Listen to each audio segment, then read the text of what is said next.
Okay, so this is a big problem for a lot of wrestlers, right? Is getting caught underneath, and I call it like front and bottom.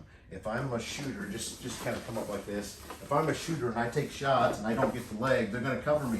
I'm going to be in this position where they're on the front end of my body, okay, and I'm on the bottom, okay. Release, okay, come out. So you get on your hands and knees. I'd be now on front end top, right? Front end top, front end bottom, right? So this is a position that you're in so much, and there's a lot of statistics. I forget what the statistics is because I usually just make them up. But I would say, okay, how many times in a match are you in this position? In a match, especially the matches you just had. How many times were you underneath like that? A lot. Yeah, give me a number. Per match. 10. Oh, maybe 6. Six.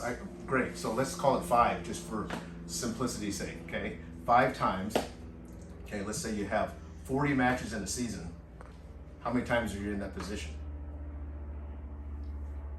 200 times? 200 times. That's a lot of times, right? And then think about practice. How much are you in there in practice? Like, you can just quadruple that, right? Kids to understand, this is a difficult concept we were just talking about because this is the fight part of wrestling, right? This is the part that little kids generally don't like. When I see little kids that like this part, I'm just like, you're amazing. Because I know I didn't like that when I was a little kid. You know, going hard and fighting and getting clubbed and, you know, embracing the grind part of wrestling.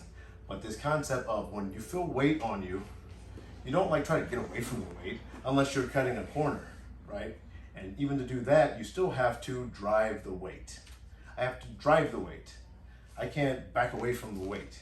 So when Ben come out and he puts a front headlock on me, right? And he's just putting weight on me. I can't try to get away from this. I'm not gonna get away from this. I have to drive this weight, okay? To drive this weight and drive him out of those positions.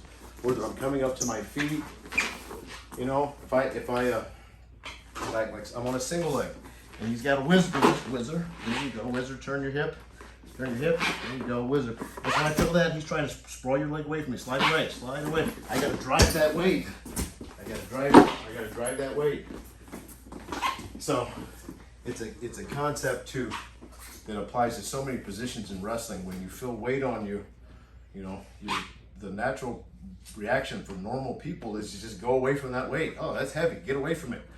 And sometimes that might be the answer, but it's more like whoop, and but it's technical, and you're still driving.